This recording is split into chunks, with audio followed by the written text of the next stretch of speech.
Hello, everybody. Good evening, everyone. Welcome to Thursday night at 8 o'clock.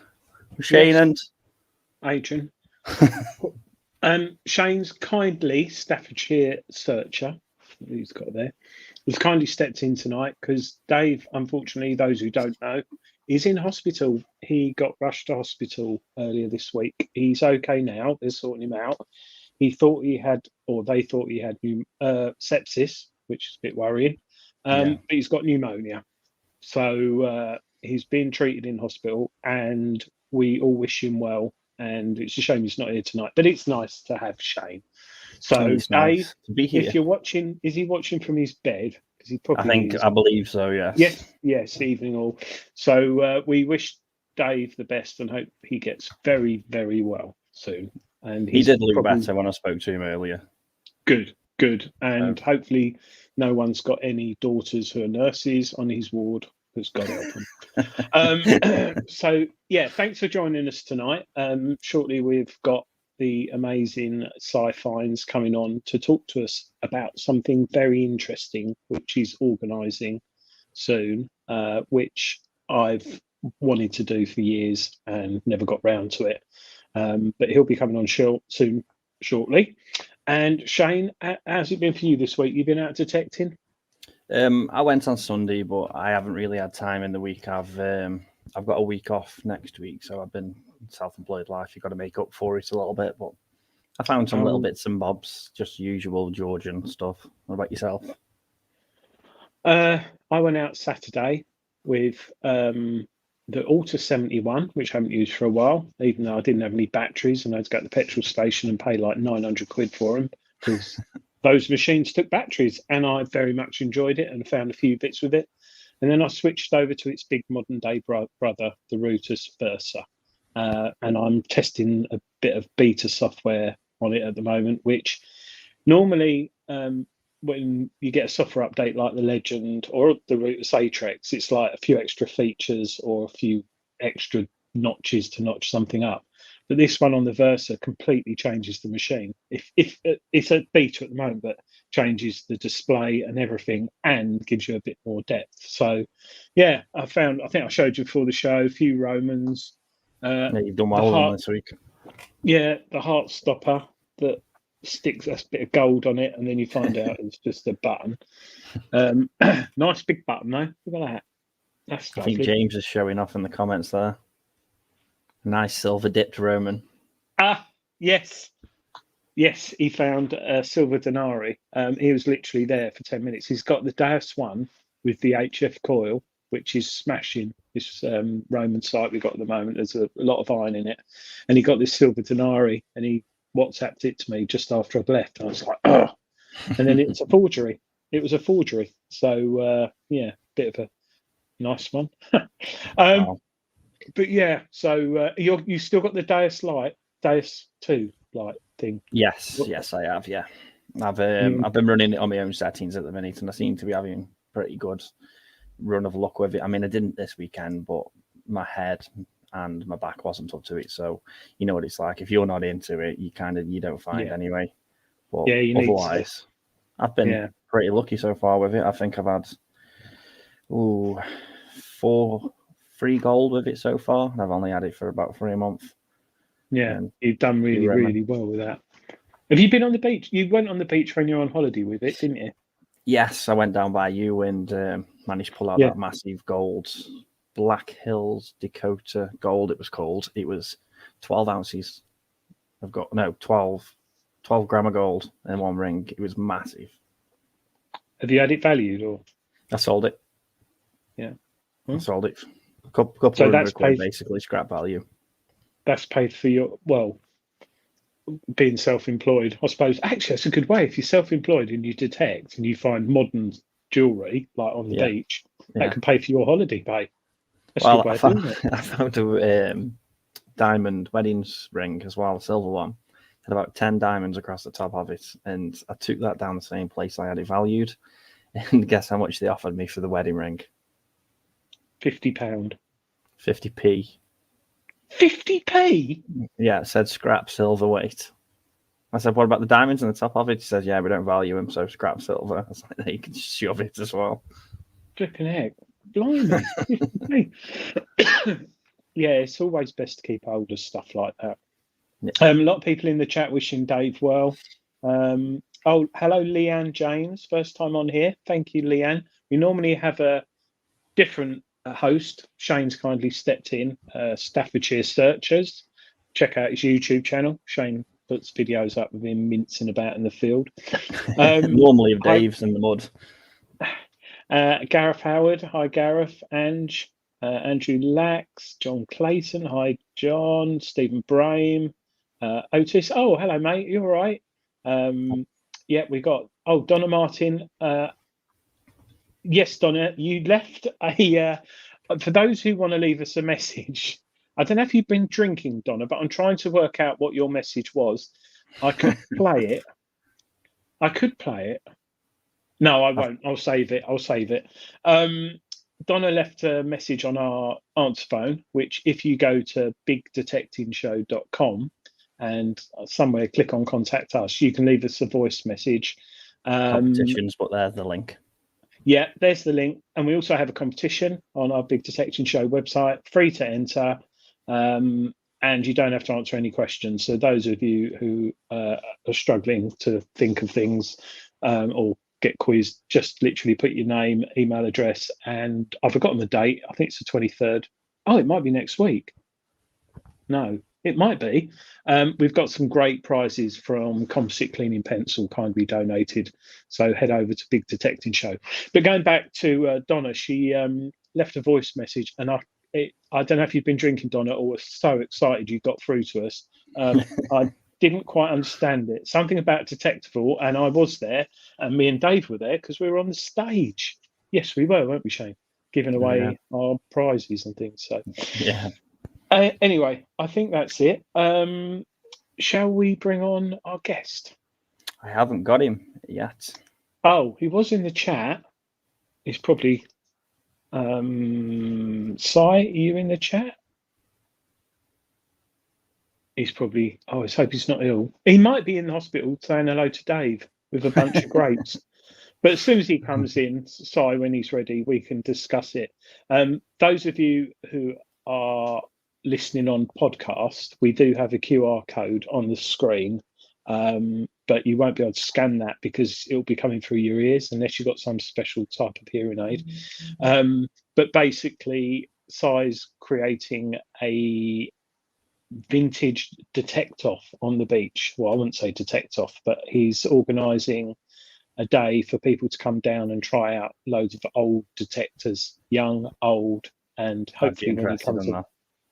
Yeah, it's interesting because two of the machines that I saw on his video, I nearly bought them on eBay because people don't buy them. They occasionally get the old Garrett that's sort of someone will get and restore, but there's so many C-scopes and things out there that you want to pick up. I want to get the Bill Wyman one, which I don't think they sell it anymore, but Bill Wyman C-scope detector. Not a powerful machine. It's out of my era, that is. Sorry? It's out of my era, that one is. I don't know about that. Because you're only just 19, aren't you, Shane? So if there was a S Club 7 one or Steps one, it'd probably be more appropriate. But Si is going to come on, and those who don't know Si, you should. He's very well. I don't like the word famous, not because he's a very, how can I put it, interesting watch on mudlarking on the River Thames and metal detecting, and he's got a lot of followers. But I would subscribe and watch because there's some great episodes on there. And there's also the one, and I've forgotten his name. Si will kill me for this because we mentioned it last week. A very famous detector. Well, I don't know that word famous. Well-known detectorist from the 70s and 80s, who Si did a fantastic video of his life, sadly, after he passed away. And went around his house. Remember that. Yeah, he basically went around his house, and I've forgotten his name. It will come to me. John Webb. John Webb on Si's channel, and Si befriended him and discussed the old days of mudlarking and detecting on beaches and gold panning that he used to do, John Webb. And he's just such an interesting guy, and the video is so well put together. I thought I was watching something on television. It was really, really well edited, and it was a really nice thing. But watch that if you get a chance. I watched one of them earlier where he found his second tin in the Thames as he was pulling it up. There was like 17 something. It was on the tin. Yeah, it's amazing, and there's some gruesome finds as well, and socks full of jewelry and stuff like that. But Si also does some amazing artwork with these some of these finds as well, which he sells on Etsy, which I don't blame him. Hi, Chrissy backstage, so I'm going to bring him in. Hi, Si. Good evening, Hello, how are you? guys. Can you hear me? Yeah, lovely. Perfectly. Nice and clear in that lovely Cool. armchair. We were just I know, talking about this- John Webb. So, Yeah, John Webb. Do you know what I was thinking about him earlier, actually? And when I was looking at my detectors, because I've just had one back that's been fixed up because, long story, but yeah, these detectors would have been his era because he was big in the 70s and 80s, and obviously the 90s as well. So I actually thought about calling it something like the John Webb Memorial or something like that. You know, just to sort of hark back to his unique character and the way that he inspired me personally and lots of old school detectorists. But yeah, John Webb. Yeah, thank you very much for your sentiments about the video there. I mean, when I met him, it was towards the end of his life, so I really wanted to capture and just a tiny bit about his life, because he found so much amazing stuff. Puts what I've found and what most people find, it puts it in perspective really, because he was there at the dawn of detectors, had his own shop and created detectors based on what the Americans were putting out there, and created detectors, sold them, and was an inspiration to me. So yeah, I mean, yeah, I'm so glad I met him. Great. Yeah, It's nice how you captured that, because all of John's life isn't on Instagram. It's not on YouTube, and there are people out there in the hobby who are in their 70s and 80s.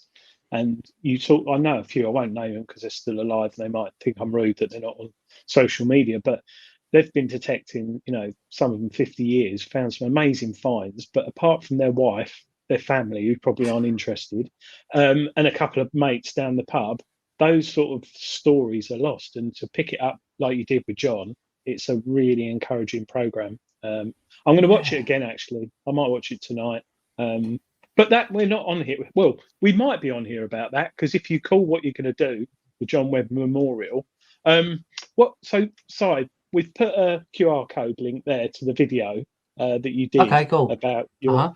So if anyone wants to scan that, that will take you to Si's YouTube channel. Highly recommend subscribe and watch some great content on there. But Si's come up with this idea. I don't know if you want to explain it, Si. Yeah. Okay. So I don't know about you guys, but sometimes you just idly look on eBay, Facebook, that sort of thing, just to see what's going on. Sometimes I like to see if there's anybody selling any old bottles and things like that might be live near me, because I just collect stuff as well as find stuff, as we all do. And looks under metal detecting, and then there was this job lot of metal detectors, just a job lot of metal detectors, and I thought, that's expensive. But I thought, you know what I might do is, you only live once, right? So I'd see if I could buy these detectors, because it was the scrubby little images you get on the Facebook Marketplace, and I thought this could be a good thing to do, a good idea for a video, because as a creator, you're always trying to think of good things to do, and also a good chance to get these machines, see if they work, because they could all be knackered, or they could be good, and somehow test them. And I don't know, just got this idea of basically taking these detectors, if I was lucky enough to get win them or get them, and invite people that, because we did a couple of rallies in Cornwall, but it was so far west. I think people are saying, oh, can you do another one in England, or not England, but in the southeast or whatever. And I thought that sounds a good idea. Maybe if I can get some viewers that want to come and try detecting, and kids and stuff as well that are new to the hobby, or anyone really, it doesn't matter if you wherever you come from, whatever age you are, and get them to try these detectors out on the beach, and we just have a bit of fun really. You can get the old boys down there. Hopefully a few people have got some experience with these old detectors. Speaking to Chris from Hayes Detecting, he's big on his vintage machines, so I've been chatting to him a bit about things and seeing what I get, because from the pictures it was a bit like I could see a C-scope in there. Oh, that might be a bounty hunter. I thought there was an XP in there. I thought there was an old XP machine in there, but it turns out to be a Minelab Sovereign. So there we go. Oh yeah. So yeah, it cost quite a bit to get the detectors, and I ended up going to a lockup in Raynham, which is down the road. And I think what they've done is they get these containers, those big containers you get, shipping containers. I don't know what they do, but they get this stuff, and they don't really know what they've got too much. They just flog it on the Facebook Marketplace. And obviously, when you see 30 metal detectors of all different varieties and stuff, I thought, do you know what? I want them just to try it myself and see if there's any good ones in there. So yeah, bought them, and then put out, come up with the idea about going to a beach, because as we know, you can detect ground force or ground force or and there's no it's different if there's a field. You might have to tempt a farmer. Like, I don't know how many people are going to come. It could be 10, it could be 20, it could be 30. You can't really tell a farmer. Parking as well. Yeah, exactly. But I think a beach is really cool. People can come and go. The transport, we could do it in Eastbourne. Transport is really good there. And it just seemed like a good opportunity just to meet people, try the detectors out, talk to any boys and girls that have used these machines back in the day. Get the machines up and running again, and if there's kids there and stuff that get the bug, have a machine, because it's only like 30 quid a machine each, and if they like it, they can then take it home and play in the garden. The next generation of detectorists helps them come along, and hopefully there'll be a good video out of it and a bit of fun along the way, and that's basically the whole idea.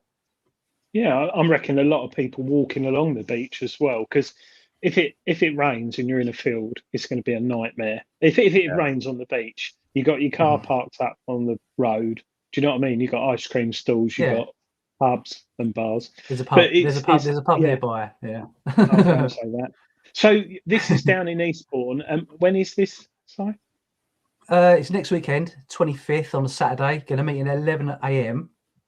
So if anybody wants to come, rather than just put the location out on here, just so I can keep an idea on numbers, because I don't know, I've got no idea how many people wanted to come or whatever. Probably got about 40 or 50 people, something like that have actually shown interest. So that's a good number in terms of keeping it manageable. So, but if anybody wants to come, just email me, scifinds@outlook.com, and I'll send you more specific information about the location. So what was the email really. address again? Sorry. Yeah, so it's scifinds, all one word, scifinds@outlook.com. I'll just put it in our little chat here, and you can copy and paste it if you want. So there it is. So that way I can keep an idea on numbers, and if anybody's got any questions as well, because they might say, well, I don't know, like public transport, or is it all right to bring a kid or whatever, any questions, and I can just answer them directly. Can people bring their own detector? Yeah, oh, absolutely. Yeah. It's just a day out on the beach, No, it's going to be quite relaxed and easy. So I've got 30 metal detectors. 15 or 20 are definitely working. I've got my mate Sean to fix up a few as well. So and he's managed to get a Tesoro Cutlass up and running again. Don't know if anyone remembers those ones. Yeah. And there was another couple that he worked out, because he used to do a bit of electrical engineering. So changing a few things on a circuit board isn't too tricky for him. If it becomes a little bit. The trouble is with these detectors, because they've been left out in the rain in damp conditions. Some of them are beyond help, and there's a few cheapo ones that are just probably a bit naff anyway. So they're not built to last. But I've got a few here if you want to see them. I'll just grab them out the shed. For it. So this one is a C-scope. I don't know if you can see the model of that. That's not that well. When I say it's not that old, I can remember seeing that in Treasure Hunting magazine to buy. Order. A 660. This one is. So that's that one. Yeah. Another C-scope. The trouble is, right, for some reason, the guy that owned these decided to remove a lot of the bottom of the battery things out. So the batteries are hanging out. So I've got to tape all those together. This one is another 660, but a slightly different model. But both of these work. So I'm well happy. Yeah. So I've got two, like those two work. I've got some really weird ones as well.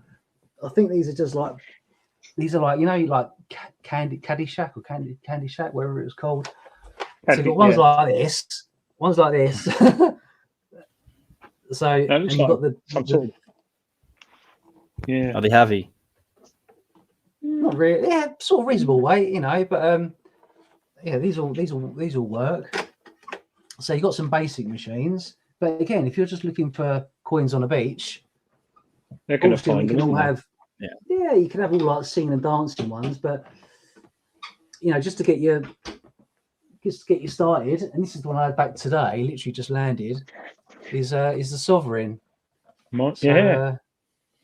and it's got, again, it's missing the bloody battery like compartment thing on the back, but yeah, I'm You, sort of you see if I might can be show you able that. to. Yes, good Nick. You might be able to find on the 3D printing web. Have you got a 3D printer? Sky? No, but I know someone who the same thought crossed my mind actually. But you Yeah, need, I think you'd need. Would you not need the original to do a copy from? You know. You would, but it's amazing how many people draw up stuff and share it. I've found a few metal detector bits, like you know, the on the coil. What machine was it? I think it was a Desoro something, a little one I've got, and the you can 3D print. Someone's drawn the nut, the like wing nut Oh, on really? the bottom of the coil. Yeah, and it's free to download and print off. I think if Oh, you're fair selling enough. it, it's a different matter. But there's so much stuff on there on the 3D websites, and because they're old machines, someone somewhere has probably bought one, had it in the loft, lost the battery cover, or Yeah. next week, maybe on eBay, some bloke might be selling 30 battery covers for metal detectors. They've cleared out the container and found them all in the back. But the batteries must have cost you a few quid to put batteries in them. Yeah. Well, what I've done is I've gone on because you need like they, you know, you prefer alkaline batteries, so I've just gone on Amazon and just bought like a job lot of them. So yeah, they're I don't know, £7 for like 12 or something, whatever. Yeah, I'll just buy a load of batteries. It's fine. I don't want to get there and they don't work because there's no batteries, you know. So I dropped off 10 to my mate Sean that weren't working. I sent the mine lab off. That's come back. That's all working. So I think there'll be plenty to go around. And what I'm going to do, if any of them don't work, and you mentioned my upcycles earlier, Adrian, I'm going to make them into lamps. So I'm going to have metal detector lamps. So you'll have the coil as the base, and obviously you've got the stem as the shaft, and then you can have, ideally, I spoke to Sean about it, but he says I don't know how possible it is. But how cool would it be to have the on-off switch on the detector as the light? You could do that. If you've got a little, if you've got a discrimination button, you could have it dimming. I mean, that's a bit wild, but I'd love to be able to do that. But I mean, if it just flicks on and flicks off, then I think it'd be pretty cool. Because I don't want to waste any of these things. You can buy like a little dimming box which you fit in it, and you can turn it. Yeah, there we go. You can just change the box over. Because I work for a lighting company, so we have a lot of LED boards. Yeah, so we have a lot of LED boards laying around and things and strip lighting and stuff. And that I'd love. I don't know if my wife would like it. Bedside lamp. That's it. Yeah, that's like it. Yeah, the housing manager probably wouldn't like a sort of 1970s C-scope in the lounge, but next to your bed, because it's perfect, isn't it? You've got the coil to balance height. Yeah. That's what I was thinking. Yeah, coil is your base. You could always, like, you know, put a load of lead in it if you wanted to get it, you know, to hold the weight of the thing. So you take out all the guts, you put the lead in the coil, then you've got your stem ready made. You can hide your wires in there if you needed to, because it'll be at the bottom, up through the stem, and your control box could be your light switching. Well, there's plenty of room in there. Yeah. Couldn't you make like a lead coil cover? You put the coil in sand, and then pour in the lead for a coil cover, at least cable tie around or something. Yeah. And if you wanted a wooden base, if you wanted a lampshade, I know someone who makes lampshades with specific fabrics. So you could even have like pictures of all your finds round the lampshade as a fabric. Oh, what a good idea! We could be onto something there. We could be on this time next year, Theyll boy. I'm just trying. If the beach one goes as planned and it becomes quite popular when you do it next weekend, would you think about doing it on any different sort of beaches? I've just seen in the comments a lot of people saying it's a bit too far, but they'd love to do it. Not if you live in the south. Yeah, we just do a little. I don't know. You can move around the country, couldn't we? I like doing it this time of year because you don't have to detect around people sunbathing and people playing football and you know, kids going down there and start, you know, having bonfires and all the rest of it. So, and you know, it's a bit stormy, so you know, if you're lucky, you might have a good day where you know all the sand's ripped off and you'll have it off in terms of fines. But you know, for the kids and stuff, I've got some junk jewelry and some, you know, some coins and stuff. So what I'm going to do, I've got a long rope, so I'm just going to mark off, you know, like a sort of 20-foot square or whatever, so that the kids that, you know, because it's hard beach detecting to find some good stuff sometimes. The beach that we're going to isn't proven for anything. It's, you know, reasonably popular, but I'm hoping that, you know, if the kids go away with a little token or something like that, then they'll be happy. But what I bought some stuff. Have you ever heard of Temu? You know, the website where it sells that cheap cheap gear. Dave loves it.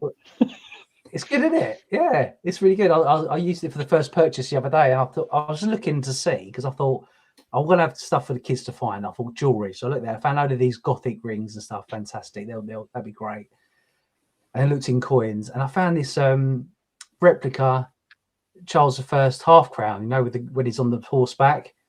Beautiful silver coin, £1.80 I think it cost, and it's like a really chunky silver like copy. So I bought it, and I was like, yeah, what I do, I'll throw that in the sand, and then hopefully a little kid can find it. And you know, it's not real. The real ones, like, you know, hundreds of pounds, but that's just a couple of quid. But it's so good. The detail's incredible. I'm like, no, I'm keeping that one. I'll get some more. So I've ordered a load of other coins, you know, like a lot of American like type coins and stuff like that.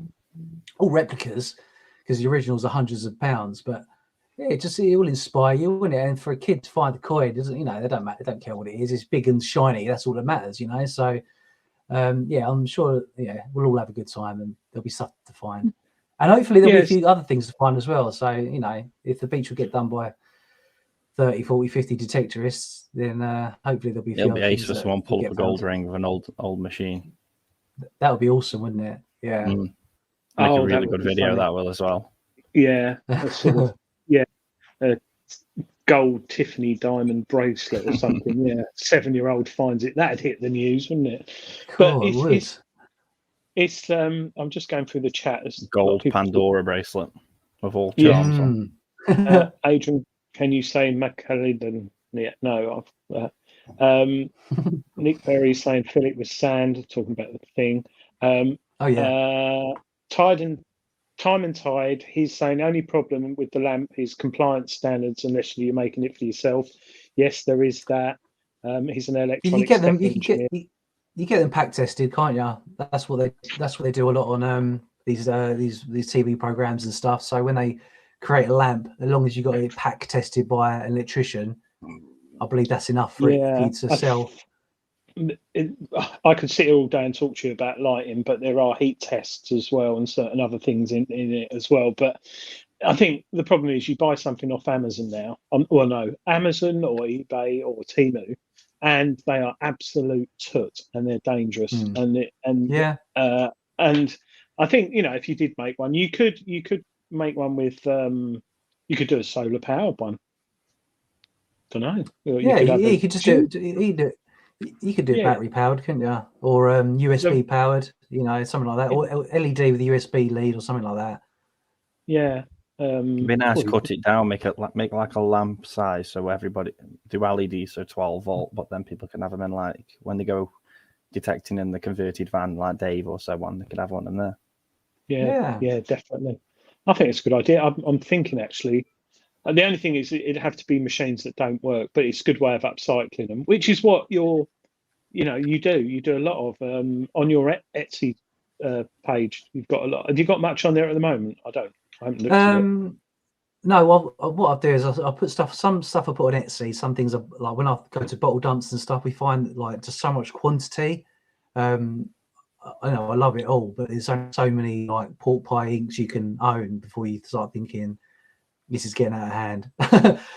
So I put stuff from the bottle dump on the Etsy store, but only few and far between.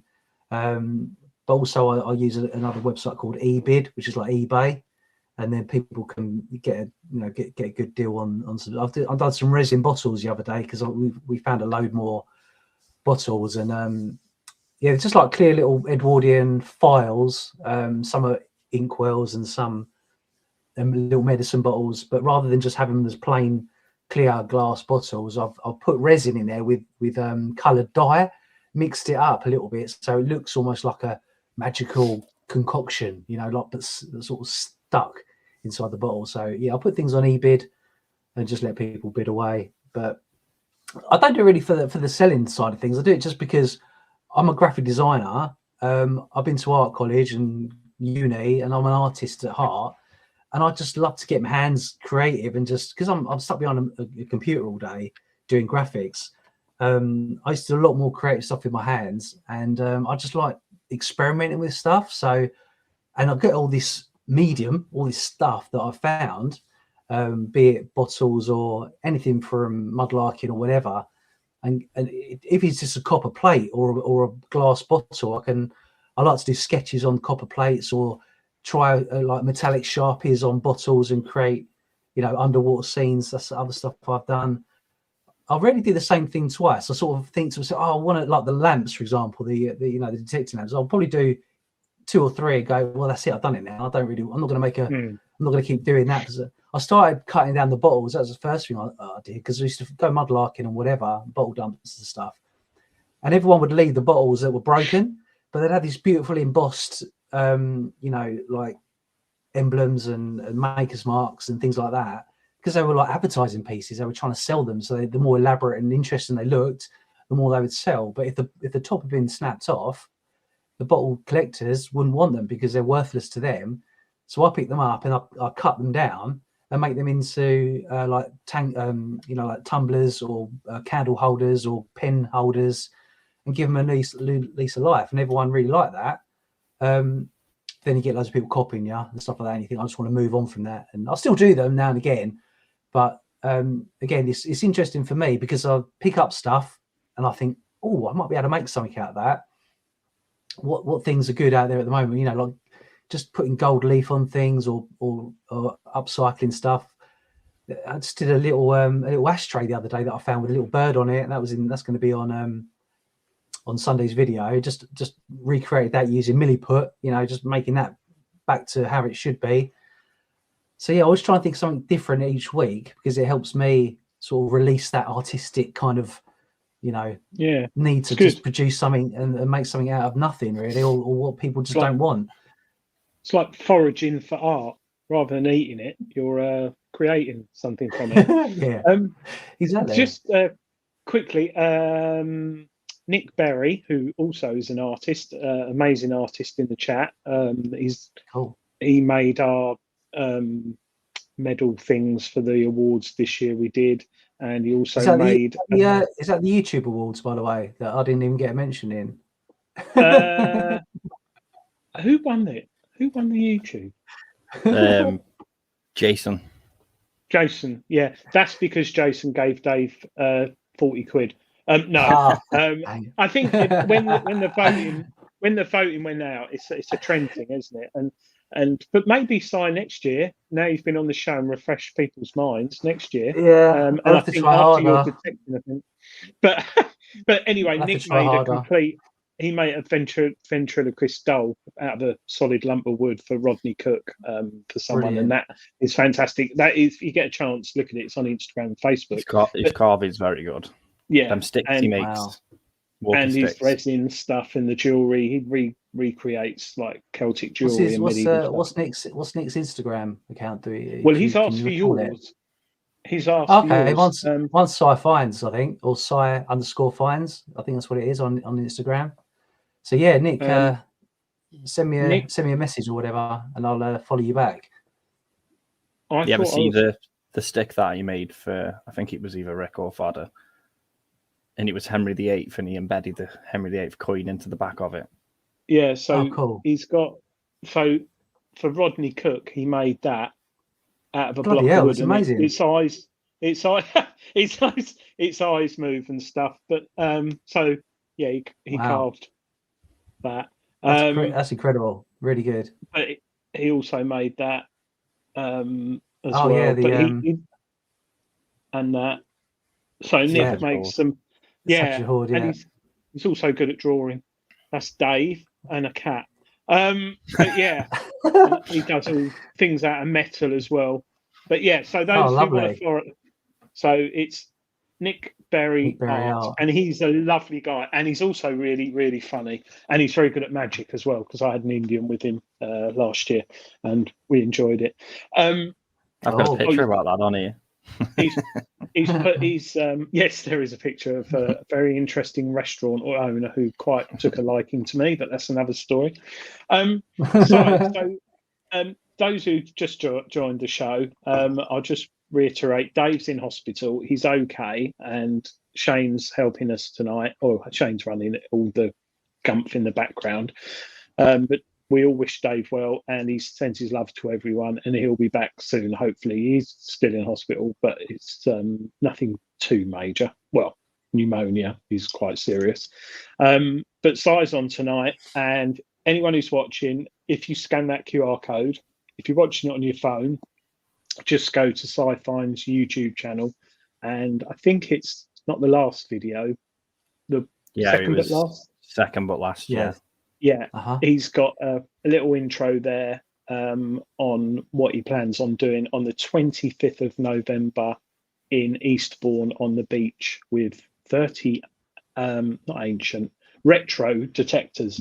So and it's free to turn up, doesn't cost any money, and if you've got kids you can go, and I think it's going to be one of the best videos this year for people interested in the hobby. Seeing you built up a bit now, Adrian. Yeah, it's only £125 a ticket for 1 hour, and no, it's free. You can buy them off me for £80. But no, I think watching is nothing better than, my son earlier this year took up detecting. He was bored, and he decided it was summer. That's right, when it was hot, and he was bored. And I said, "Come out with me," and he came out, and I gave him a detector. I actually gave him the Deus too, so I didn't give him an easy machine. And I just said, "This is a pinpoint, and this is what you do. This is how you swing it. This is what you're looking for." I gave him the XY screen rather than numbers. And he just went off. He started pulling up coins and a bit of a Celtic brooch and Helen All stuff. And he loves it now. And it is so nice to share something you love and see other people enjoying it as well. So to do this thing on the beach, and also you've rescued a load of equipment which would have gone into landfill probably by now, and it's bringing joy to people. I think it's going to be a cracking video, and I'm looking forward to watching it. So are you going to calm down, Adrian? Shane? Yeah. So when he's next, it's a bit far for me. No, it's not. I go there. It's about what is it? About an hour and 40 minutes from Chelmsford, isn't it? Because you're. Yeah, I'm not far from Chelmsford. I think 4 hours for me. Yeah, it's about an hour and 40. It's a nice drive. And Eastbourne, those who haven't been, it is beautiful. A lot of retired people live there, and wealthy. And is it further than Clacton? Yeah. But it's totally different to Clacton. It's like Clacton. It's like Southend compared to Miami Beach. It's totally different. Lovely clean beaches, lovely shops, lovely restaurants. Yeah, I was thinking about going Clacton because when I was just looking at all the places to go, a few of them, obviously, a few different options were about. Clacton was one of them, and then Bournemouth was another.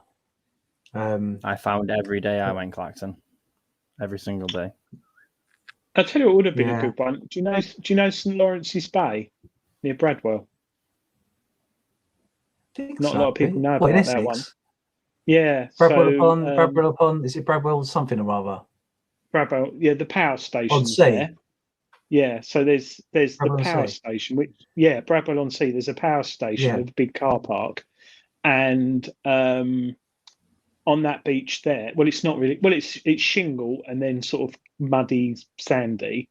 It's a bit stinky and a bit sticky, typical like Essexy clay mud. But because there's a power station there, a lot of people. It's been shut down for years, and it's all boarded up. It's all like sealed in like stainless steel. It's really modern looking. It's great detecting there because there's a lot of 3-ring bullets, old pennies. and I go down there probably once a year with my mate when our missions aren't available, and it's lovely. And some of the bullets I found were pre-Royal Navy. So I've forgotten what it was called, but before it was the Royal Navy, it was pre, and it was like a Coast Guard thing. A guy I know found a bit of a flintlock pistol down there. He also found a medieval brooch, and it's because the land's decayed so much. It's, well, you know, don't you? 'Cause you mudlark. So, but whereas it's been disposed, but Bradwell's a good place to go, and you also don't get loads of people playing football, and even in the summer. So yeah. I've been to Bradwell because there's a very old, I don't know if it's Norman, but there's an old church. Do you know the church? Yep. I mean, a very simple looking church. Yeah, and you walk through like a field. Left. Yeah, so go onto the beach and go left, and just on your left is where there used to be nuns, a nunnery, because it's very religious near that church. Next door is a sort of, how can I put it, a Christian encampment still, where there's a lot of people walking around bare feet. And just to the left of there, there's a load of stones and wood still. I'm telling people they're all going to be down there tomorrow. And it's where the nuns used to go out in the sea fishing with nets. So there is a lot of traffic. And in the 50s, before the power station was built, it was a popular place for people to go for days out. But it's cool. As soon as they put the power station there, everyone's like, "Oh, did you see that three-headed fish?" I don't think they did. The water was warm around it because I used to sail around it when I was about 15, and you definitely, because where it used to pump the cooling, where it used to cool the reactor, they used to pump it back out in the sea, and you could feel how warm it was. Before you're Adrian. I'm fine. Yeah, I'm still here, but yeah, I think a beach is a good call for what you're going to do. And you know, when I get down there, so it's Saturday the 25th. I don't think I'm doing anything. I really want to come down because I've got an old Tesoro. Do you know? I wish I still had the Evo, C-Scope Evo, because that's like the last one they made, which didn't really work and had problems. But Chris Rogers has still got one. Is he going, or do you know? It's not far for him. I don't think so. I don't think so. The trouble with Chris at the moment is he's got a new job. He's working on most Saturdays as well. So yeah, I don't think I've messaged him, but he hasn't. He can't really commit at this moment in time, unfortunately. So I don't think he's coming because he's got some old machines. But yeah, I might. But Nicola White is, hopefully, so that'll be good. Another mudlark. Yeah, Nicola's coming. And have you been out with Nicola recently? Yeah, we've done a couple of trips. The trouble is, it's hard to find stuff now. So we go out and do a video, and we don't come back very much. So we're like, we can't really do a video now. So sometimes, you know, when we started something like 12 years ago, you know, you go out, you find a finds pouch full of all different gear.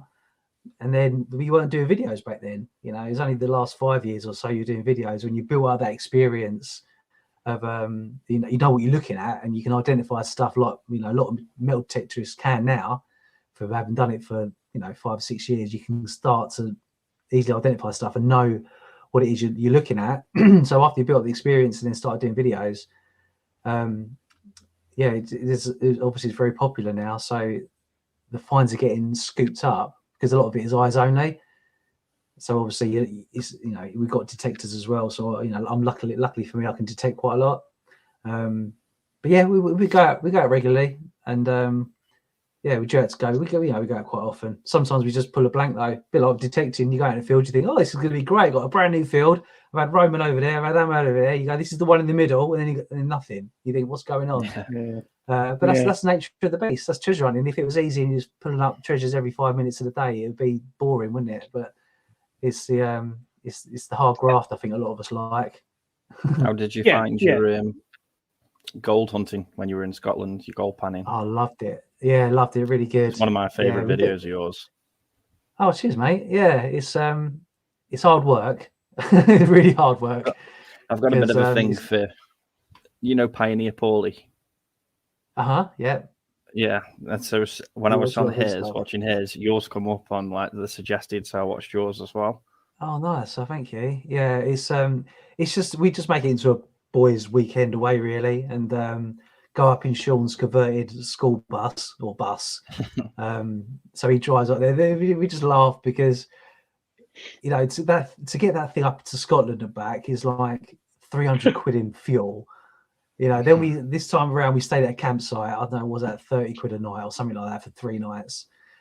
Food, and all the stuff you need to do stuff, and then drinks and whatever, and you come away with like 10 quid's worth of gold. But that's not the point, is it? That's not the point. Because you think, well, it's the same as metal detecting. You could look on eBay now and find a nice hammer for 20 quid. You go, that's a cracker. I'll add that. But there's no substitute for finding it yourself, right? Going out there in the middle of the field, looking around, going, fuck me, I wonder what happened. I wonder what happened here, years and like thousands of years ago. Oh, someone dropped this coin. I'm the first person to touch it, and all that sort of thing. And it's the same with gold prospecting, really. It's like it's the challenge of going to these places, trying to read the river, getting advice of other people, learning techniques, having your gadgets, all your pans and your sluices and whatever else, and just having a bit of an adventure. And the place they've got is so gorgeous up there, Scotland. You would take for granted it's on our doorstep, but it's when you go out there, it takes your breath away. Some of the scenery and the rivers is just so tranquil, and it's just nice to get away.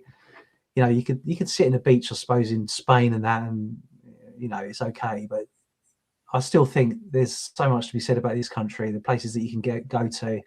History of a lot of places, and Scotland as well is just it was something which I love the Gold Rush videos and the programs, because they're always fighting against the elements. They've always got broken down machinery. On the first trip we went to, I wasn't expecting to have such a drama, but if you haven't seen it, but I'll tell you what happened is we went on this river, and it absolutely hammered it down. The first day was fine, so we got all our gear out and we put the sluices up, and we were panning, digging, and classifying all the stuff and getting it out, putting on the slip, getting that all lined up and all that sort of thing. Finding flakes of gold, fantastic. Then it absolutely hammered it down. We thought, oh, this is pretty manky. So it went, it happened in the afternoon, and it rained all night and the whole next morning. And we went out there. Oh, look, Otis wants to invite us all up to do some gold hunting. That'd be awesome. But what we did was we left all that. Yeah, we left all our stuff in the river because it was perfectly set up, and the river didn't look like it changed much. And the next morning we came out and the river was like 2 meters higher than how we left it, and we lost nearly everything. Everything got swept away. But there was this little inlet that was just past where we were set up, and luckily we found the buckets. We were fishing out the spades from the inlets and stuff. We lost nearly everything. But is it the same sort of rules? Like how they have to put all the like when because obviously they move all the big rocks and boulders out of the way, don't they, to get into the creeks and into the creases. Sorry, do you have to put it all back after and stuff and make sure it looks the same as it did and things? Yeah, you do. But to be fair, a lot of the you come back the next day and it's all filled back in again, because the rivers are they're so like harsh and stuff. You don't leave much of a mark on it on the landscape anyway. You've got to get down to the bedrock, so you move material out of the way, and then you sluice the bottom of the bedrock, and then the next day it's all just fallen back to where it's like detect on the beach. You might kick I always like to fill my holes in, but a lot of the time the water does a lot of the work for you, putting it all back anyway. So we don't leave any mess really. It's like anything, you try and leave the place as best you found it. But there's no feeling quite like seeing a flake of gold in your pan. And you just feel like you're in the Klondike or something. It's incredible. You think all this stuff on our own doorstep. I love it. Really I've always fancied. We gave away last Christmas, I think, an XP gold sluice set or something that someone owned. I don't know if they've used it, but XP do some kits and Garrett do and stuff like that. But it's sort of thing. I think when I was about 7, I went on holiday with Mum and Dad to the Isle of Wight, and they had some gold panning thing there. But I think they put fool's gold in. But yeah, it's funny because we're all sort of treasure hunters at heart, and like you said, Si, little fleck of gold, just seeing Spark it that naturally, excitement. just naturally coming out the water. It's bizarre, isn't it? You ever thought of like Exactly. doing gem videos, going up to like Ruby Bay and looking for some and stuff like that, or Ruby Bay is generally garnets, isn't it? So we get garnets on the Thames, so we get some nice ones as well. So I've had no draw to do that specifically. No, I haven't got a real inkling to find gemstones, to be honest. I prefer, apart from gold, I do prefer like the history that humans have touched. So like things that people have made and lost, and can tell a story about like culture really of people. I just love Victorian bottle dumps and stuff like that. It's recent history really, only like 100 to 150 years ago, but the stuff they created is incredible. And I think what we've all got in common is we just like to see what we can find. It's almost like the thrill of the hunt, seeing what's out there that's lying there waiting for you to pick it up. And so whether it's a fleck of gold in the Highlands, or a medicine bottle in the mud, or a coin in the field, it's unbelievable that someone dropped that and left it behind. And you're thinking, flipping heck, I've got a chance of finding that. But it's the whole kind of going out and getting ready, and trying to see what someone's lost in the past. And yeah, it does. I can sort of turn my hand to a lot of different types. So I love metal detecting, mudlarking. Going out on the hovercraft as well, finding places that the Romans have left as they left it. We found like the other day we found, what was it? It was like this. I don't know. It's like a sort of pathway, like a Roman pathway that they'd sort of never been recorded out on the Medway. So yeah, there's like so much stuff out there to be discovered, and obviously probably about 70% of it is in fields. So that's where the crux of it is. But there's any form of treasure hunting, any form of discovery, I love. And those who are new to the site, and you heard the word hovercraft, if you subscribe to his channel, you'll see what that's all about. Because that's like anyone who grew up watching Why Don't You? This is the sort of thing you dreamed of, making a weekend. Well, it's not making one, but having a mini hovercraft go out is really, really cool. Just got I saw something pop up in the chat. I got really lucky on Clacton, Adrian, something I'd never thought I'd find in a million years.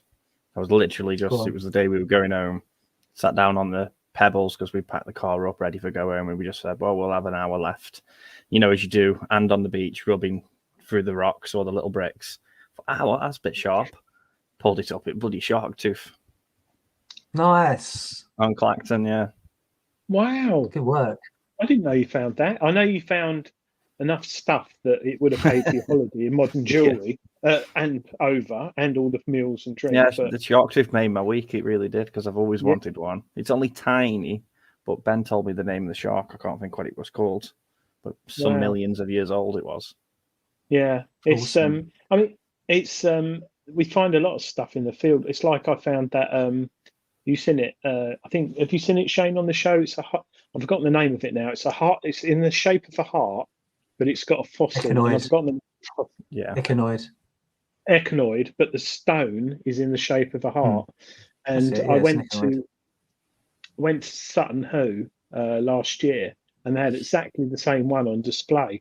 And this woman came up to me and she said, "Oh, are you wondering what that is?" And I went, "I've got one at home." She went, "Sorry," and I explained. And then she went through the whole history about how they were deemed as good luck and buried with like the people to give them good luck in spirits and stuff like that. And my wife's got it on the mantelpiece, and she's like, "So it could have been with a dead body." And I went, "Well, probably not, but that's that and flints, arrowheads, and so much is on the surface." But going back to sort of finding stuff, so the hobby is mudlarking has gone through the roof in recent years. Are you seeing a lot more people who've obtained licenses, because you do need a license, don't you, when you go out now? Oh, definitely. Yeah. When we first started, or you know, obviously when I started, should I say, because it was still quite young back in, I think it was 2011 when I first started, got my first permit. I've been told there was only 200 permit holders, and now there's something like 5,000 permit holders. Wow. Yeah. A lot. I mean, to be fair, a lot of those, it's getting scarce. yeah, exactly. But I think what happens is a lot of people want to do it, and they'll they might live somewhere where you are, Shane, and just say, do you know what, I fancy going down to London, try a bit of mudlarking. I need a permit. Okay, I'll sign up. But they might only do it once or twice a year. So it's not like you've got 5,000 people down there every day. Yeah. And also, before they stopped the permits, which they currently suspended them, you had lots of tourists from America, France, and Poland or wherever that want to come over and try it, which is great. But so they're not there every day. They come over here for a holiday, or for a few days in London, and they might do some other places. But they want to try mudlarking, so they'll do it legally, get themselves a permit. And there's two schools of thought. Some people are saying, "Oh yeah, it's so busy because I've gone down there. I used to go down there and find loads of stuff, and now I can't find anything." But these are the people that used to, when they first started, a bit like all of us, when you first started detecting, you was out 2 or 3 times a week, if more, because you couldn't get enough of it. And then when you've done it for a couple of years, you're like, I'll go out once a month just to sort of, stretch my legs, or the farmer's fields and that. Oh, okay, I won't go out then because it's got crop on or whatever. You make excuses and you don't go out as much as you do. Same with mudlarks, where, if it's raining a bit, you don't, I've got other things to do. And then when they do go out, they're not finding as much as they used to because they're not going out 3 times a week anymore. So they're not going out as much. So they're complaining that it's because the hobby is now overrun with other people. That's the way it goes. There are people there's always going to be people on the foreshore because it's just an addictive hobby. And, obviously with Instagram, Facebook groups, YouTube, etc., is bringing more of a spotlight onto it. And people are going to want to join in. And it's like metal detecting. They'll see it on the news. Oh, someone's found a hoard worth all this money, or a really interesting find. I've always fancied doing that, and I'm sure you two was inspired by the same thing. You might have seen a news article, or someone mentioned in passing about detecting, or you've always thought, "Oh, I fancy giving that a go," because I've heard that you can, get some interesting things from it, and you took the plunge and went in, and this is brilliant. Oh, this is the best hobby ever. And here we are. So it's funny because people despise other people for joining in, but at the same time they joined in as well. So we can't really blame anyone for being addicted as we are to a wonderful hobby, because we was the same people. Just because we did it 10 years ago or whatever doesn't give us the right to necessarily own the thing. So no, and that's why I think it's important to still bring people through, especially kids and stuff, because if they don't have the same passion for history, they might not find it. They might not find it just by chance like we probably did, and just thought, I fancy giving that a go, and it turns out to be fantastic. So if you can get a few other kids involved and carrying it on, then I think that's great. Keeps the museums busy anyway. Well, yeah. Just got a question from Leanne James. Any ideas when the permits may be available again? Don't suppose. I honestly don't know. I've had no. I mean, I'm in the Society of Mudlarks, so there's 50 of us that meet every couple of months, and we talk about all sorts of stuff. The PLA hold their cards very close to their chest a lot of the time, so we don't. That's the Port of London Authority. They're the ones that give out the permits. It's news to us a lot of the time when things happen. They've recently shut an area of foreshore, which is outside Customs House, Billingsgate Fish Market. That's where that was as well. It's a really rich area in terms of finds. It's not very big, maybe like 100 meters or so, which is for the Thames is not a lot, but it's a very rich spot. And it was just news. The PLA have said to everyone, we no longer we can't allow you to go down there because the owners of that particular stretch, who they're the custodians of, I suppose, in a weird way, they've said they don't want anyone down there anymore. No reason. No explanation. Just we can't allow anyone down there. That's not us, but every mudlark is now not allowed down there for no reason. So we don't get much insight into what the PLA are thinking or doing until they made a decision. So unfortunately, I can't really shed any light. So maybe they want to develop it. So if I've got a permit and I went to that bit near Smithfield Market last year, and I go there today or tomorrow, is there signs up saying you're not allowed to go there, or do you end up with a sort of yeah, that's it. Really, I'm just wondering, who 'cause knows? it's not like the hobby is popular, but it's not got a National Council of Metal Detecting as such, or an AMDS or a FID, and it's all over Facebook. So I don't know. It's just interesting how they suddenly can say no, but yet they're not communicating.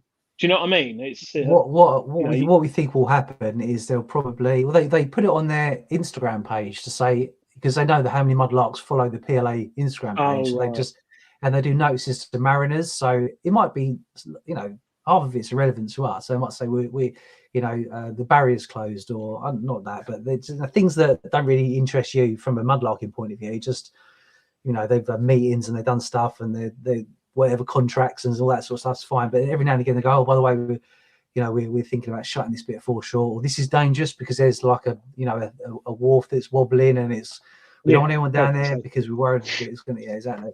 So it was on there, and obviously that spread between all the mudlarks and stuff to say, we've lost that bit of foreshore now, which is it was quite productive. A lot of old timers used to go down there and dig it because it was the customs house, so there was all sorts of stuff going on down there. And then it was Billingsgate Fish Market, so you had all sorts of tokens and stuff lost down there. It was a really rich area. It's a shame. I personally don't do that spot, so I'm not as heartbroken as I am as other people. But yeah, like I say, the PLA just sprung it on us. There was no, as we know, no real consultation to say, well, look, why don't we block it off to the general public, so that no one can just walk down there and accidentally fall over or whatever it is they're worried about, and we'll allow mudlarks to go, but you have to go there with caution or something like that, or at your own risk. But I don't really see the problem because it's quite an open space. You've got a little bit of structure here and there, but on the main it's just an open area. So I've got no idea why they've shut it off. There was talk about maybe it becoming, or maybe there was something about it being used for the, I don't know, maybe a private jetty or something like that going there. Who knows? But that doesn't really stop people going down there and just looking and whatever. It's upsetting really, because it's more foreshore we've lost. So yeah, you don't know. There could be, you're right. Could be some idiot's brought a hovercraft and wants to park it there. Time and Tide, MD, I presume that's metal detecting. He's got a nice cod bottle to give to you, Si, when he sees you. It's complete, even has the fibre washer inside. Quite rare to find. Oh, lovely. Well, thank you very much. So, if you're coming down to Eastbourne, then or just come down to Eastbourne. And those who are watching, scan the QR code and it will tell you all about what's going on next Saturday for Si's John Webb Memorial. Oh, that was one question. Have Seascope been in touch with you about this? Yeah, they did actually. They put a message on the video to say if you've got any that aren't working, they take a look. I've given the Seascopes to Sean. I've got a couple here that you saw earlier, the 660s. They're both working, and I think he's got a couple. And I've got a feeling he got them working, which is credit to Seascope, because they made machines that would last and can be easily repaired. So I think we're all right.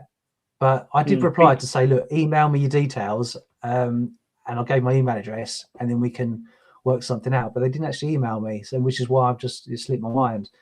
So maybe they don't read the replies of the comments they've given, but possibly because Martin Bass there. Do you know Martin at Seascope?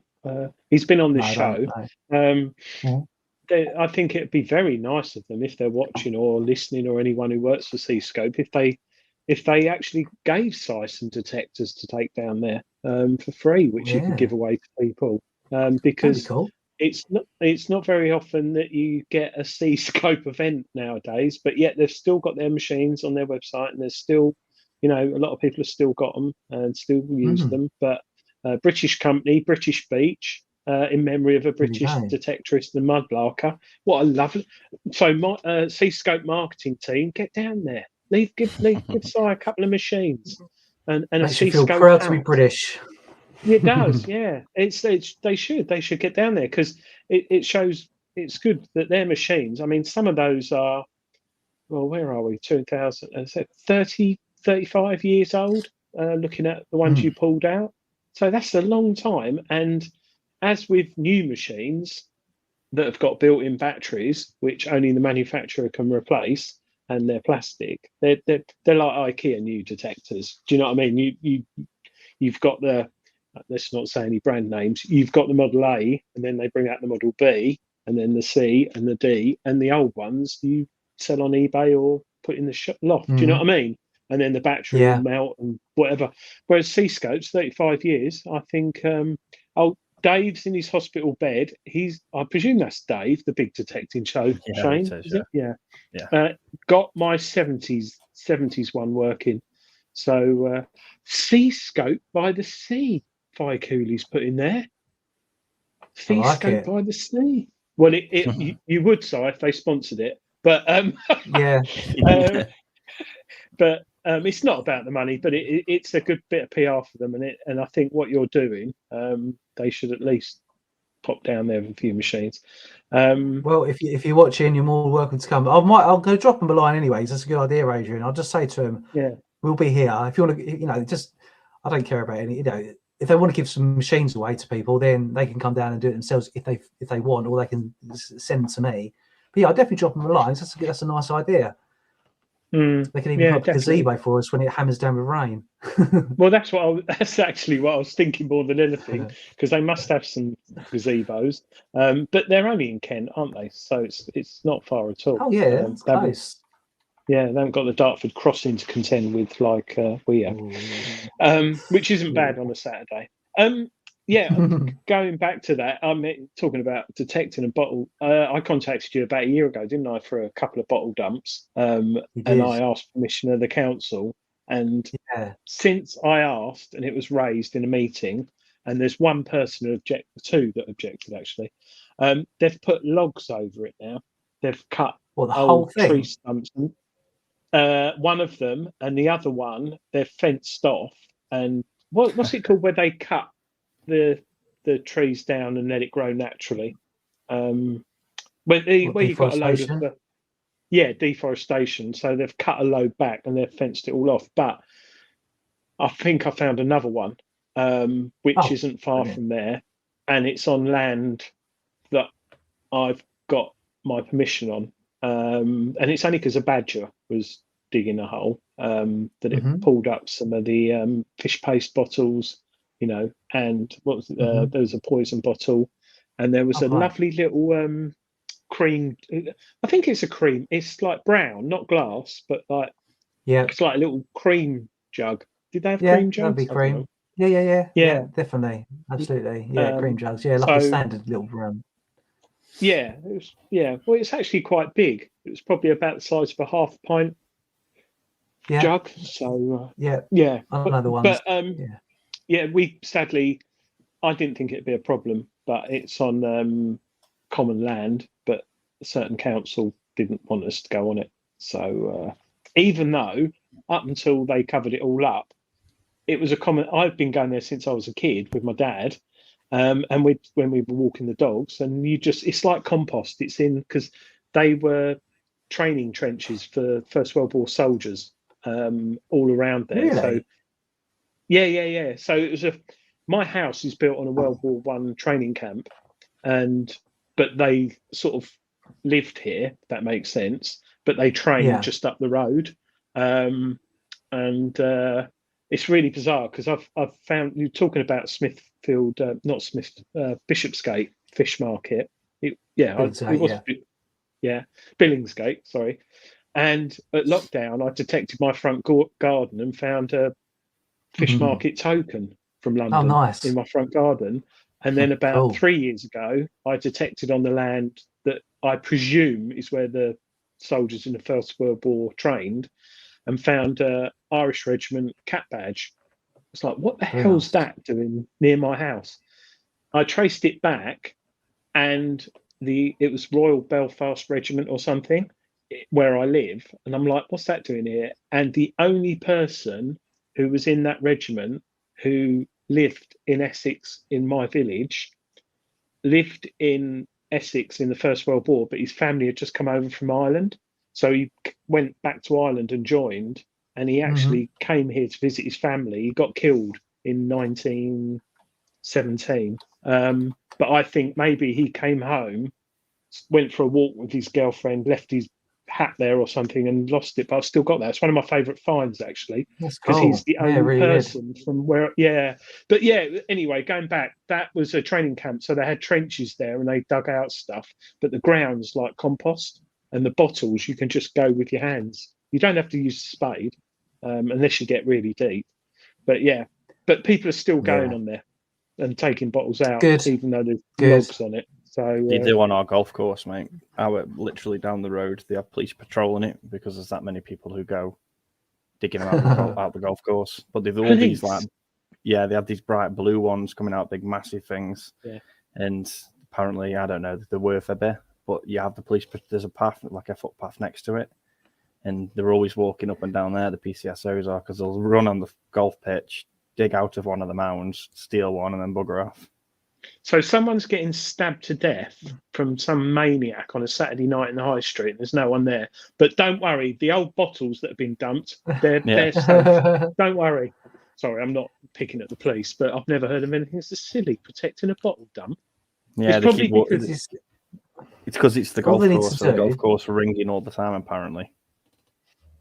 What they should do is just say, look, guys, come on, bring a digger. Like for a week, just go mad, take everything you want, and then that's it. You know, for a week, and they'll pay for a digger. I know bottle groups that will pay for like a JCB that will just demolish it in a few days, get everything of worthwhile out, and then no one will come again because they know it's been done. Well, and it's only old bottles. Golf course, that was our 2nd century Roman encampment as well, just before it moved up the road. So it had a Roman encampment on it. Well, it isn't. That's the thing with it. The other one is the second one they built, because they built a castle on it. But the first one they never did. Sorry, we've got a lot of things in the chat. Hi, Indiana Tones. Time and tide. Most detectors that I've repaired suffer with 2 common faults. Water ingress, yes. The coil, yes. And the capacitors have gone weak. This happens a lot on the early analog machines. Yes, that sounds, definitely the water as well. Otis Arms, Tom, I'm renovating an old house just now. Yesterday, whilst lifting the floorboards, I found a Neolithic flint knife along with bones and pottery. Oh, wow. Wow. Oh, that sounds cool. Get that in a frame, put it on the wall. Mudslinger, I found a High Seas German Badge Award in my backyard with 5 other award clasps. Minesweepers, anti-aircraft gunners and tank. Yeah, it's interesting. He found them in his backyard because a lot of people after the war, not a lot, but some didn't want stuff. They just wanted to get rid of it because of mad memories or whatever. Actually, talking of that, I got an email from Stephen Brain this week. We did ask people to email in or share some of their finds. On Remembrance Sunday, Stephen Brain messaged us, and he was out detecting. He found a World War I medal on Sunday on Remembrance Day, which I have got pictures, but we'll share it next week. But yeah, that was a lovely to find that on Remembrance Sunday. That's quite bizarre. Brilliant, amazing find. I'll send you a photo of me granddad's World War I sword. I've still got that at home. I've got still on his bayonet and that. So is it a bayonet or a sword? Wow. It's a bayonet. It's very, very small, very thin and long. Yeah, bayonet. That probably went on a 303 or something. My son very much enjoys when he gets his mates around drinking. He goes and gets my bayonets and gets them out. Because bayonets, if you don't know what a bayonet is, you think it's some sort of mental mini sword dagger. John Clayton, wow, this is interesting. My grandmother's sister's husband was a head beefeater at the Tower of London in the 50s. Cool, I bet he saw some sights. Very interesting. Right. Any more questions for Si? Because he's been kindly on the show for over an hour now, and he's a very busy man, and he's got to go away and make a hat out of detectors or something. Got his video editing. Yeah, I don't know. That's my favourite part. Really? or editing. Yeah. Takes so long. But it's worth it at the end of the day. But it just takes forever. For me, it does anyway. Yeah. But yeah, I if you don't know how get, you do the it. trick is if you film well in the first place, there's less editing to do. Yeah. So the more effort you put in the beginning, it's easier to edit. But no, Try to the take video lots that of we little did, clips. yeah, B-roll. Get your B-roll up, and then when you sod up the actual filming bit, because it's jumping around, you can you can mask the crappy bits quite easily.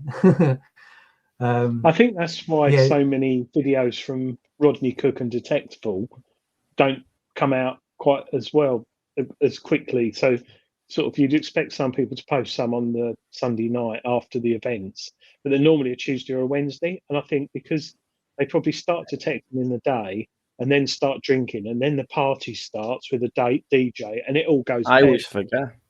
There's all bleeping in it. There's someone smoking something they shouldn't. There's someone exposing themselves. it's just, I mean, I don't know about Rodney Cook. I don't think that was that bad this year, but Detectable was quite interesting. You weren't there, Shane, were you? I wasn't, no. No. Detectable, the teapot house, which was... that was cool. The magic teapot. That was so cool. That was the best bit, I thought. In terms of the entertainment. Yeah, it's great. Really they're so talented, weren't they? The guys in there as well, playing them instruments. It was one of those places you could have sat in there till the sun rose. I could have. Oh, absolutely. Yeah, easily. Can you play any song? That bloke can play any song you want. He was in there, but yeah. Leanne James has got a question. How do I find a local bottle dump in my area? Council? ? I doubt they probably will help.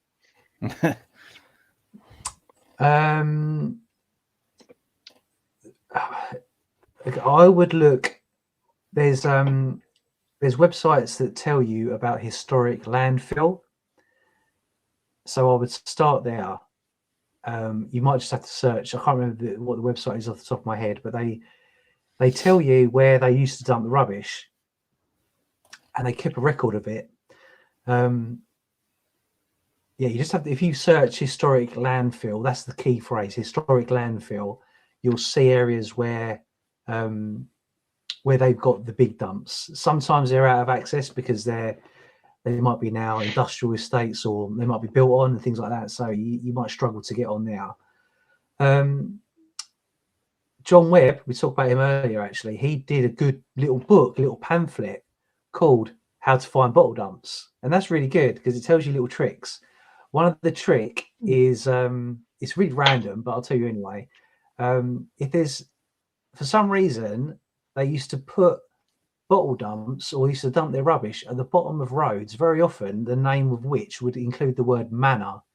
So if you had a manor road or a manor lane or whatever with the word manor in it, at the bottom of a manor road would often be a bottle dump, because it was the guy in the manor didn't want the crap to be anywhere near his house. So at the bottom of the manor road was where he dumped his stuff, and then everyone else joined in. So if you've got a road with the word manor in near you, check it out.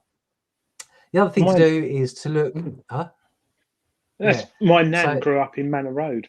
So that's one thing in his book is I couldn't believe it. He goes, but it's true. He goes, it happens again and again and again and again and again. He goes, that was one thing that the Manor Road thing.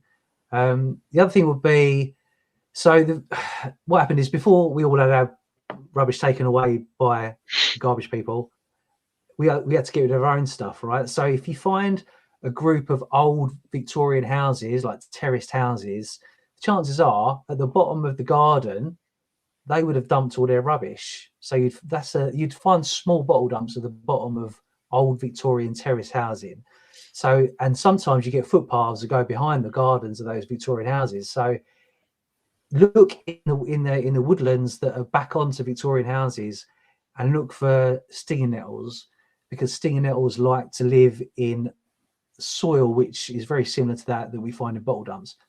If you think you might be on a bottle dump, look for badger setts, because they often kick out a lot of spoil from the hole. If you see shards of pottery, glass, you know there might be a bottle dump. So look for any holes that have been dug by wildlife, rabbits, that sort of thing, in your local area, in woodland, and you might be onto something.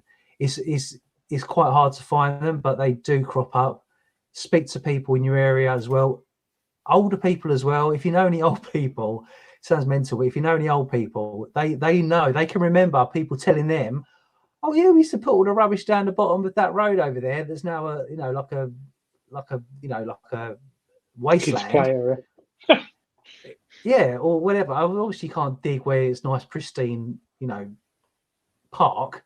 But they might say, well, yeah, those woodlands beyond there, that's where my uncle, my granddad used to take all the rubbish. Or talk to old people. They know a lot of stuff in your local area. They'll be able to tell you stories about where the old rubbish was dumped or what they've heard on the grapevine.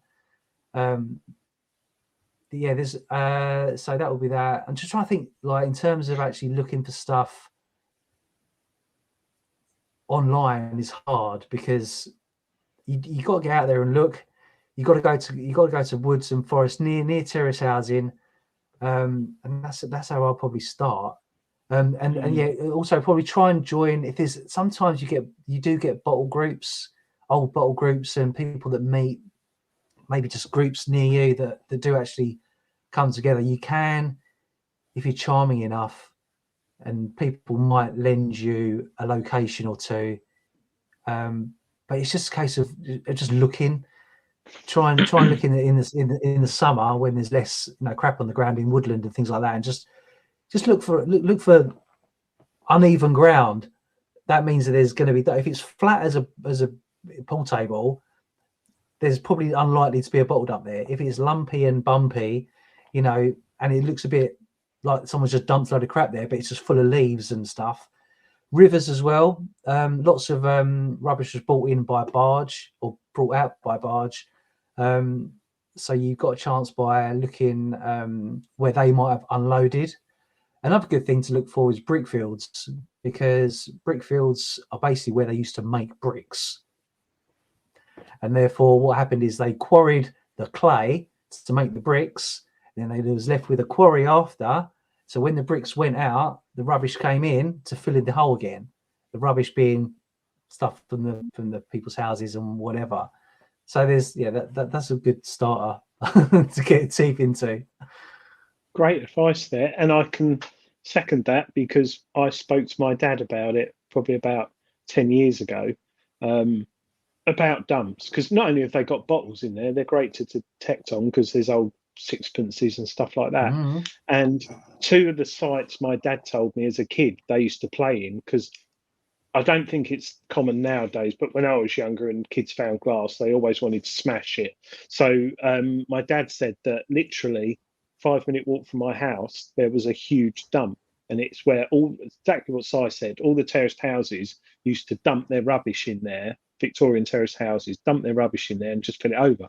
And it is a bit bumpy now, but it's not been built on, but it's in a built up area, and it's now got horses on it. And I think because it's so much, it's probably asbestos in there, oil and everything, but they can't build houses on it.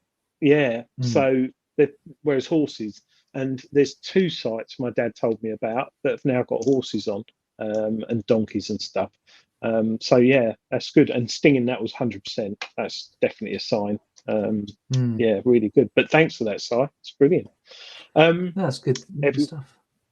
Everyone's thanking you for that. I think we're nearly done, Shane. We are nearly done. Yeah. Thank you for coming on, Si. It's been fantastic. My pleasure. It always is. And I hope, well, I know next Saturday is going to go really well. I just have to check with my housing manager. I'm not doing anything, or it's her birthday or something. But the 25th of November. And that's right. So if anybody does want to come along, just email me, because that way I've got an idea on numbers, and I can let you know the precise location. So it's Eastbourne area, but there's a specific location where we're going to meet. So you don't just want to turn up to Eastbourne Beach and just think, where are they? Email me. That's it. Email me and we'll tell you the what 3 words of where we're going to meet. Parking's cool because it's just all residential parking. So there is a car park. So if you feel more comfortable putting your car in a car park rather than leaving it on the road, car park up the road. Hopefully the pub will be open. And I really hope that the weather, I don't mind a bit of wind and a rain, but I hope it's not really bad to the point where you can't talk. It's so windy or rainy. But, you know, this is Britain. You never know. I mean, I could do it in July and it'll be like a hurricane, you know, or whatever. Yeah. No. But you don't really want to be detecting around, people's, you know, towels and stuff, do you? And people playing frisbee and that. So bikinis. Excuse me, can you just roll over there? I want to detect where you're lying. Yeah. I don't know. No. So those who are listening on the podcast, the email address is sci-finds at outlook.com. Yeah. Sci-finds at outlook.com. And that's on the 25th of November in Eastbourne. So good luck, Si, and I'll try and get down there. It sounds like, and hopefully I'll pull up and see loads of C-scope tents and detectors. And if you live down by Adrian, next time I go down that way, because we have a tendency to go on holiday, I'll give you a shout, because someone promised me to go out digging and he never did. No, well, that's because I was on holiday, wasn't I? Wasn't I on holiday? No. It was, you went very well. Yeah, but you did come on a Monday and leave on a Friday, and I sadly have a full-time job, so I couldn't phone in sick or anything because I'm not like that. Thank you everyone tonight for watching, and please wish Dave the best, and hopefully he's back tomorrow. Yes, back next Thursday. Yeah, Dave, we send all our love, and we hope the hospital are looking after you, and we hope you're looking after them and not touching them inappropriately, the nurses or stuff. But and I bet you're loving the food. But yeah, so Si, thanks ever so much. Shane, thank you very much, big man, for stepping in. Thank you, top man for Shane stepping in, because he does all the buttons. Shane. All right, thank you. But everybody, we'll catch you next week, and thank you very much for watching. And don't forget, go like and subscribe size videos and watch the ones we've mentioned. They are brilliant. Scan that QR code. Cheers. Cheers, everybody. See you later, my brothers. Bye.